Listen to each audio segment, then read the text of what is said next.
Hi guys, welcome back. In this video, we will discuss the pros and cons of buffer stock schemes, and the questions that usually come on buffer stocks require students to assess and evaluate the extent of its effectiveness, which requires you to discuss the pros and cons.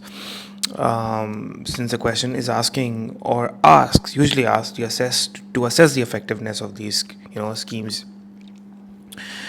So, and obviously, this requires you to assess and evaluate the extent of its effectiveness, which requires you to discuss the pros and cons and how the pros could enhance the effectiveness of these schemes while the cons could potentially reduce and challenge its effectiveness, potentially leading to government failure, right?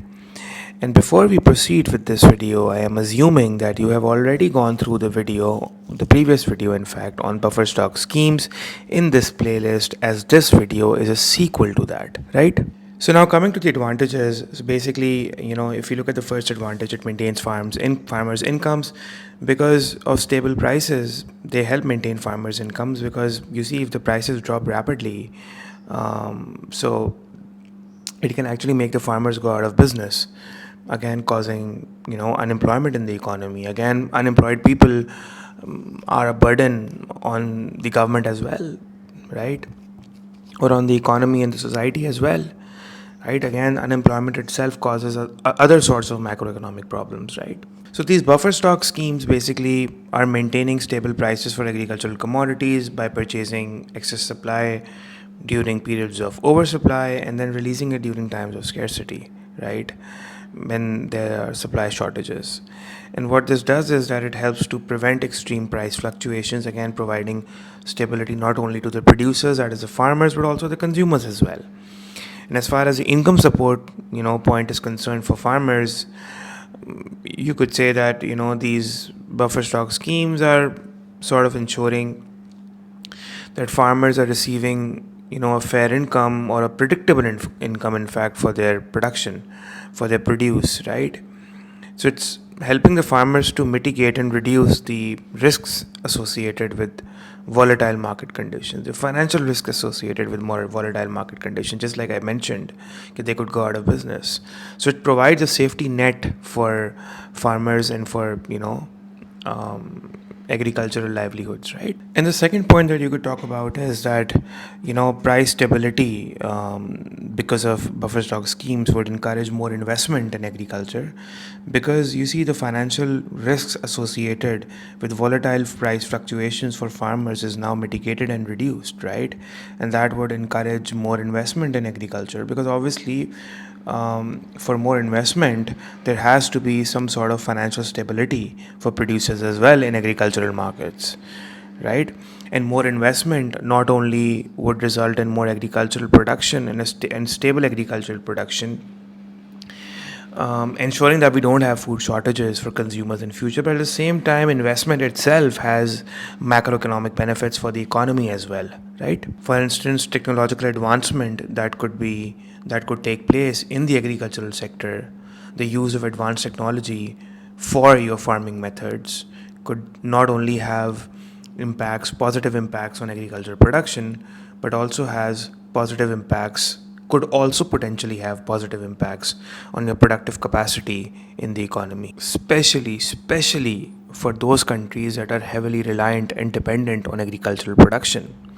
That is, for those countries whose GDP comes majorly and employment comes majorly from agricultural production. Now, another point that you could talk about is that since buffer stock schemes is protecting farmers and it is mitigating the risk of financial losses, it is basically encouraging more production and investment in the agricultural sector, basically, over the long run.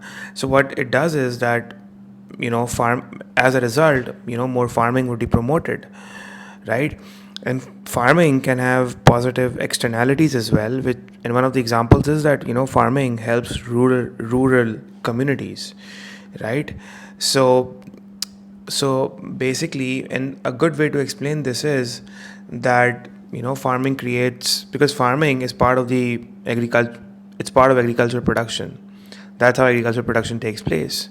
It's part of the agricultural markets, right? And the entire process of how crops are planted and then harvested, right? So forms part of that mechanism. So farming basically creates employment opportunities in rural areas, again supporting livelihoods and then contributing to the economic development of agricultural communities, right? So again, positive externality.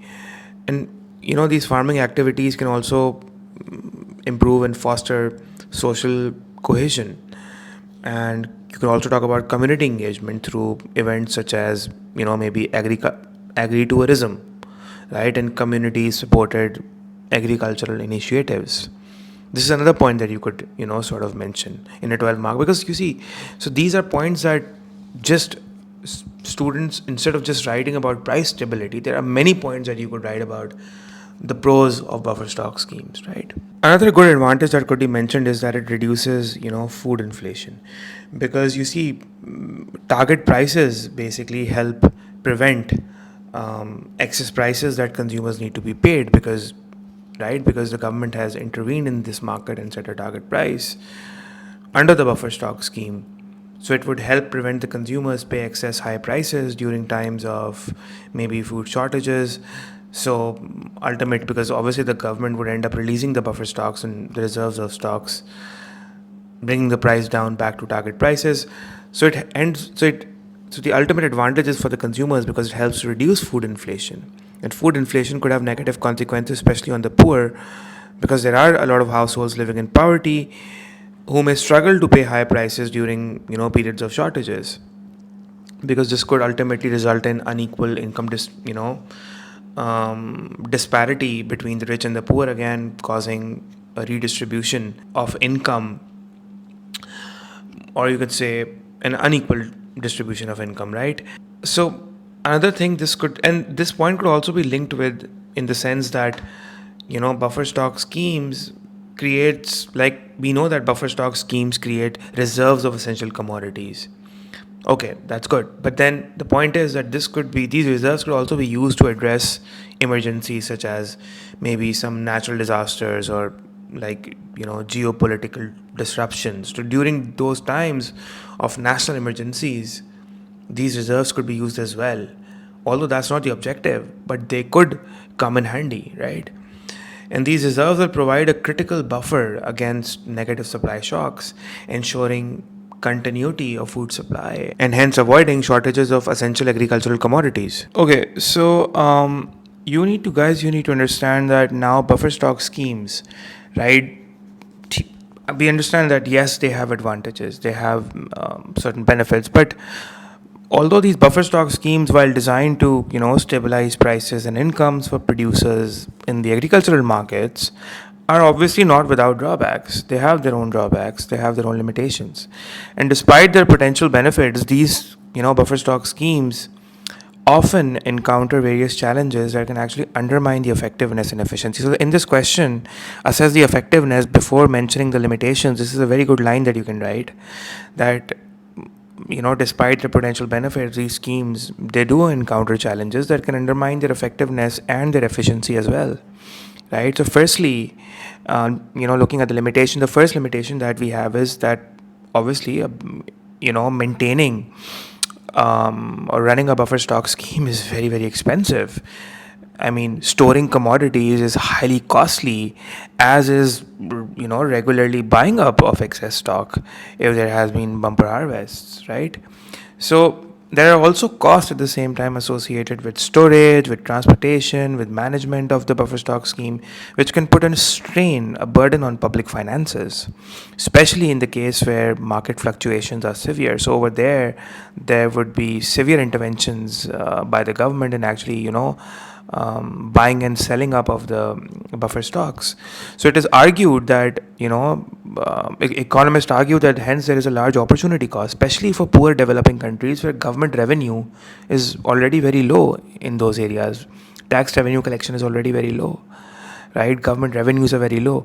So this could, economists argue that this,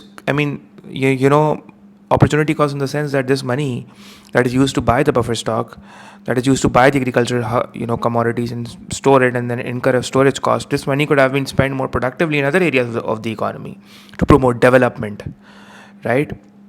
At the same, maybe this money could have been spent in promoting diversification to actually address the root of the problem, that is over specialization by developing economies and agricultural commodities in the developing countries, right? So, so taxes, and at the same time, the problem is that taxes at times are also increased to fund the buffer stock policy, which actually burdens consumers then, right? Because they have to pay the taxes, and especially those people on low incomes, right? So taxes, if regressive taxes are increased, it will increase income inequality, and so we can conclude that if the cost of this buffer stock policy outweighs the benefits, it would result in government failure, right? Another very important limitation to discuss is that these policies, the buffer stock scheme is very difficult to maintain and sustain as well, because you see this is actually especially true if the weather fluctuations are severe, and weather fluctuates from one year to the next, generating runs of good and bad harvests, right? And what this implies is then that the government will have to regularly then intervene every time to buy up huge levels of stocks, when the harvests are good, and then sell huge levels of stocks when harvests are bad. And the problem here is that the volumes that are needed to buy and sell are so large and huge in order to change the market prices and bring it to the target level, that perhaps the government may not be able to do it, right? Perhaps they might run out of stock to sell when the price is way too high. So let's say if the target price is somewhere over here, while right now the market prices have severely increased and want to bring down the target price, up to the target level, and this distance is so huge that they need to sell a lot of stock to bring it down back to the target price.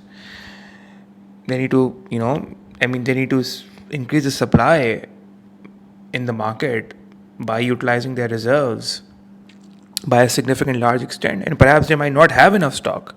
That's what I'm saying. Perhaps they might just run out of the stock to sell when the price is way too high, and then vice versa, in the sense that on the contrary, they might probably lack the funds that are necessary to buy the stock, to increase the demand, to bring the price back up to the target level, to increase the market price when back to the target level when the price is way too low. So let's say if this is the target price, maybe right now because of a good harvest, the price is way too low somewhere over here, and they need to significantly increase it, which means that this would be done by entering the market and buying up the stock, which would increase the demand, as was shown in the previous video. But then this is the huge difference, which means that they need to buy a lot of stock, and for that they need lots of funds, and they may lack the funds that are necessary to buy the stock to increase the market price back up to the target level. And if they don't have the funds, then in this case they can't sustain and maintain the scheme, which simply means that in this case the scheme will completely collapse, right? Now, one thing you must also know is that buffer stock schemes may not be possible for all primary commodities. For some primary commodities, as in, it's not possible. For example, like, some goods just cannot be stored in buffer stocks, basically, such as, fresh milk or meat, etc. These sort of goods, right? So this is something that you should be mentioning as well, in the limitation of buffer stock scheme as well, right? Now, another disadvantage is that there's a lot of difficulty that government agencies might face in setting the correct target price. But even if it's difficult, that's not a problem. The problem is that the wrong price could be set, or the unjust price could be set, because you see what happens is that since buffer stock schemes are protecting both the consumers and the producers, so setting up an equitable price that is a just price for consumers and producers both is basically a normative judgment, obviously, and can be questioned by both the producers and the consumers, right? For example, sometimes the price could probably favor more on the producer side rather than the consumer side, and vice versa. While at the time, sometimes it could favor more on the consumer side, and the producers could question that it's favoring more the consumers rather than the producers, right? So so therefore, it's very easy, and since it's a normative judgment, it's very easy to get the price wrong, the target price wrong, whereby the scheme would then become very difficult to maintain, right? For example, let's give it, and I think something similar was mentioned during the video as well, that for example, if the target price, for example, if the objective is to protect the producers and the target price is set too high, and in that case, the government will then have to buy huge volumes of stock almost every time the price falls, in the market, which is not sustainable given the cost involved, right? Because obviously you will need to buy a huge amount of stock to significantly increase the demand to, bring the price to the target price, which is obviously set too high, right? And similarly, you could argue that, if the price is, set too low, favoring, consumers, then obviously the government will have to sell huge volumes of the stored stocks almost every time to increase supply to bring down the price, which is obviously not feasible as well, given the, cost of storage that is involved, and, the expiration time of some commodities as well.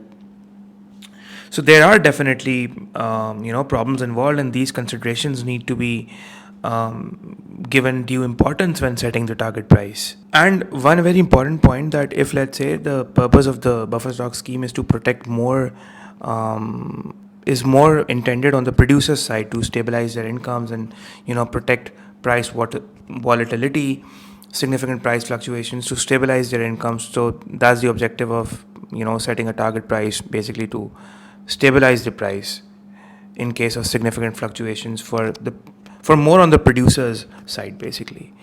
And if that's the case and you want to protect the farmers, then if you set a target price which is, which is basically very low, let's say, right? So what's the point then? If you're setting the target price to a very low level, then what's the point, right? The intention of the policy is not met, right? It's completely distorted, and it's just pure government failure in that case as a result, right?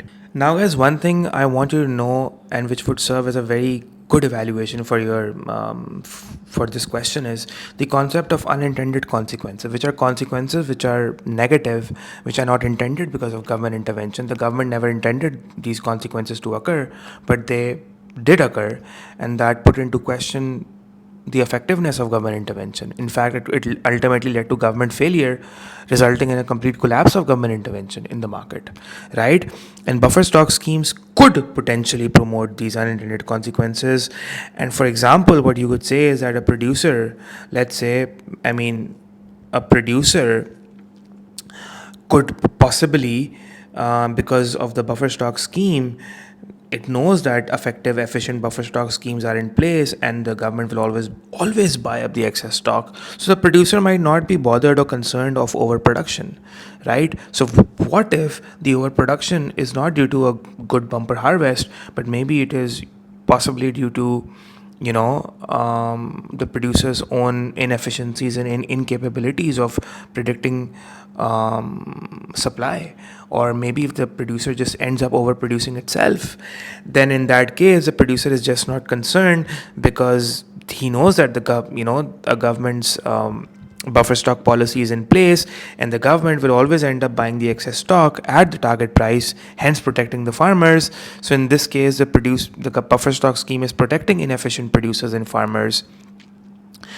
And this, we could argue, and it means that this is highly inefficient. This is something that is highly inefficient. It's causing economic inefficiency. That's not what the policy was intended to. It's promoting the wrong incentives, because this is highly inefficient.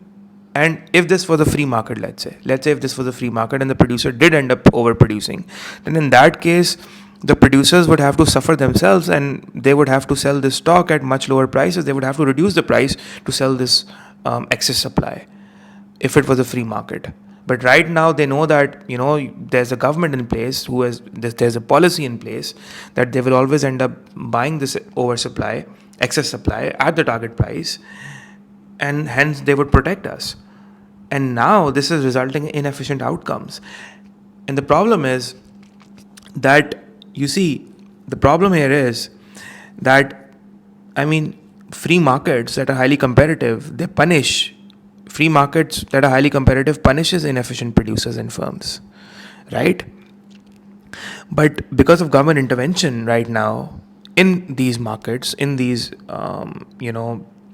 markets, what it is resulting is that it is creating inefficient producers by promoting wrong incentives to them, that okay, fine, we are there to protect you. So even if you overproduce for the wrong reasons, which were related to your own inefficiencies, we are still protecting you by buying your excess supply. But then it could be put into question, why is the government buying up this excess supply when this is the taxpayers' money? It's not the government's own money, it's the taxpayers' money, right? This money could have been spent on education, healthcare, infrastructure development that could have resulted in more desirable outcomes for society. So this inefficiency that is being created, or these unintended consequences that are being created, is a sign of economic inefficiency. It's a sign of inefficiency in society, right? The society is incurring a loss in this case. The society is worse off overall. The overall government policy of buffer stock could be questioned more on the grounds of more towards the side that it's a complete failure, government failure, right? Because if it were the free market, the producers would ultimately find a way of reducing their production rather than accepting the overproduction. But right now they're accepting this overproduction, that we're fine, the government, it's okay if we're overproducing, the government will end up buying it, right? Because the government is constantly buying up the excess stock, and it is just promoting the wrong incentives for producers. And this will lead to, what will this lead to? This will lead to huge stockpiles being collected, which shouldn't have been produced in the first place, which is costly to store. Huge cost is incurred, as already discussed at the start of the video, and which would ultimately, and these stockpiles could potentially deteriorate quickly as well. So to protect their maybe shelf life, that also it is something that possibly a cost needs to be incurred, maybe for some agricultural commodities, to prolong their shelf life and to ensure that the stock doesn't deteriorate quickly. So this is just completely a waste of resources and a clear government intervention that could potentially be seen. And this is a very strong evaluation that you can write, if this happens, for example. Then the fact that, since the question says assess the effectiveness of government intervention through buffer stock schemes in agricultural markets, so you could write this point by saying, if this happens, if these sort of unintended consequences happen, then these buffer stock schemes could be highly ineffective, resulting in complete collapse of the scheme after all, or resulting in a complete collapse of the scheme in the first place, resulting in a clear case of government failure. And underline the word government failure then, right? And guys, if I were to conclude the topic of buffer stock schemes, or just form a simple conclusion or a judgment regarding this, and this conclusion or judgment could be applicable in a lot of buffer stock questions that especially focus on how effective they are, that you could say that in conclusion, buffer stock schemes offer a range of advantages, such as stabilizing agricultural markets, supporting producers, promoting food security, very important point. But there are potential drawbacks, and then ultimately their effectiveness depends on careful design and implementation of buffer stock schemes, and constant monitoring by the government and the government agencies to address. Why is the monitoring important? The monitoring to address the potential drawbacks that we just discussed in the video, right? So monitoring to address the potential drawbacks and then ensure optimal outcomes, right? So that's it, guys. I will be ending here now. I hope you enjoyed the video and understood the concepts well. I'll see you all around sometime in another video. Until then, take care.